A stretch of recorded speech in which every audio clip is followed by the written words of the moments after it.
このままじゃ今までの俺と同じだ。人生変えに来てんだよ。世界一になりに来てんだよ。俺はストライカーだ。嫌だ。俺は俺のゴールで勝ちたい。君がエゴイスタ潔良一。Salut les gars et bienvenue pour cette vidéo où on va faire le bilan qui oppose le Bastard München aux Ubers. On va voir qui sont les joueurs clés de chaque équipe pour la défense, le milieu et l'attaque. On verra qui a été élu homme du match. On va prendre que les faits, hein. Là c'est pas de fanboy ou quoi. Si on va prendre les stats et les faits qui ont été accomplis durant ce match. Donc l'homme du match, le flop du match, les joueurs clés et le meilleur joueur par équipe, celui qui a été le plus déterminant pour ces deux équipes. Donc on voit ça ensemble, je vous laisse regarder et on en parle à la fin. Dans ce match, non seulement nous avons Barreau qui s'oppose à Isagi, mais aussi Lorenzo contre Kaiser, deux pépites de la nouvelle génération. Ce match peut nous permettre de jauger le niveau d'un défenseur de grande envergure, comme Lorenzo contre un attaquant du même calibre Kaiser. La confrontation donne vraiment envie. Le Bastard joue en 4-4-2 avec Kunigami en solo et Kaiser qui peut jouer avec presque toute son équipe. Isagi, positionné en milieu droit, peut jouer avec Kurona sur son côté en arrière droit, et Reichi en milieu défensif. Ness est évidemment avec Kaiser. Yukimiya sur son côté gauche, en tant qu'arrière, est démuni sans allié notable dans l'équipe. On a ici une belle formation sur le papier, mais complètement fragmentée en réalité. Cette fragmentation permet de créer des actions totalement imprévisibles, mais le principal, c'est que cette formation puisse marquer des buts et gagner des matchs, peu importe leur cohérence ou leur beauté. Kaiser a eu un match ultra difficile avec le zombie Lorenzo qui le collait tout le match. Mais n'oublions pas que c'est lui aussi une pépite, il a réussi à voler un but à Isagi avant de faire une action individuelle avec une bicyclette magnifique. Le but du match pour moi.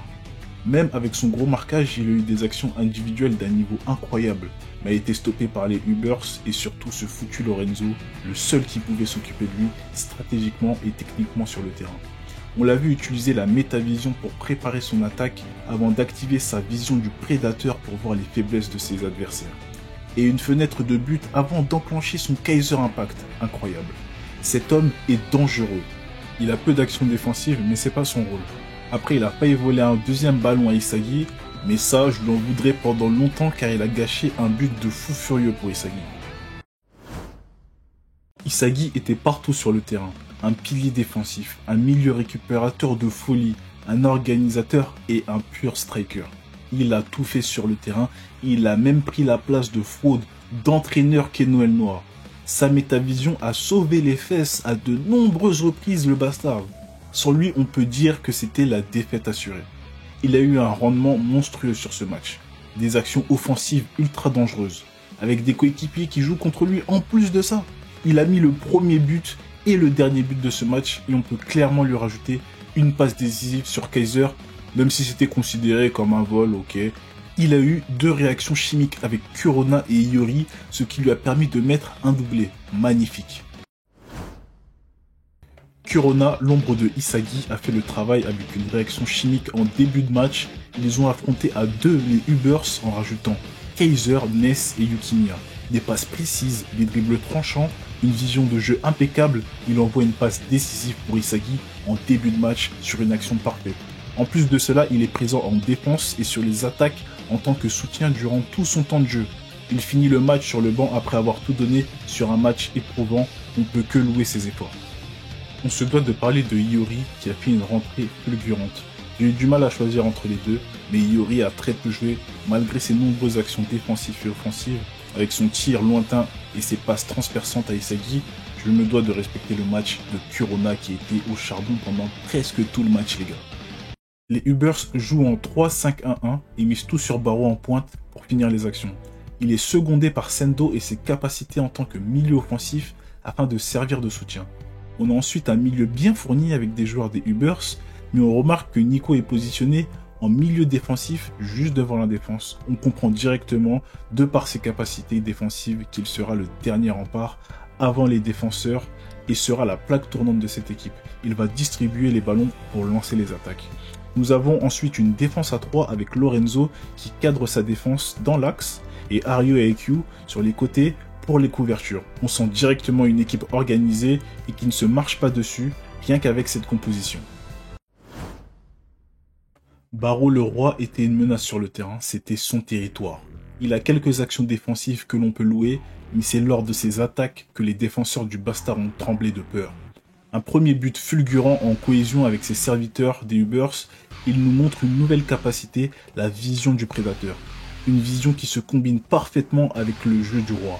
Après plusieurs bonnes attaques, mais sans succès, il décide de changer l'organisation des Ubers et d'en prendre le contrôle avec l'un de ses plus beaux buts face à Isagi et Kaiser et un Kotamaru éveillé. Frappe croisée avec un double petit pont, un tir imparable. Les Ubers et Snuffy ont su utiliser Barreau à son plein potentiel, une marge de progression est à voir de très très près. Nico, le jeune prodige de 15 ans, s'est complètement adapté aux tactiques des Ubers, au point où il devient un pivot central de leur stratégie. Un distributeur sur le terrain et un contrôleur SNCF pour le Bastard. Il alterne entre défense et attaque avec Lorenzo. Il a de nombreuses actions défensives pendant le match, un véritable poison, au point où il débloque la métavision qui lui donne accès à encore plus de poids dans ses actions. Les attaques des Ubers sont souvent centrées sur lui avant de finir par Barreau. En plus, on peut lui rajouter une possible passe décisive pour le premier but de Barreau. On attend beaucoup de lui, mais le style des Ubers lui va à merveille.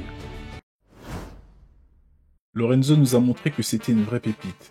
Sa première action a été de bloquer l'attaque de Kaiser avant de lancer une attaque presque en solo depuis la défense. Il a participé à presque toutes les actions offensives en switchant de position avec Nico. Le zombie des Ubers a géré un 1v1 avec Kaiser tout le match.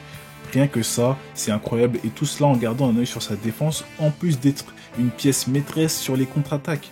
Des passes millimétrées, il a dribblé plusieurs joueurs en solo et ça n'avait même pas l'air difficile. Un vrai champion.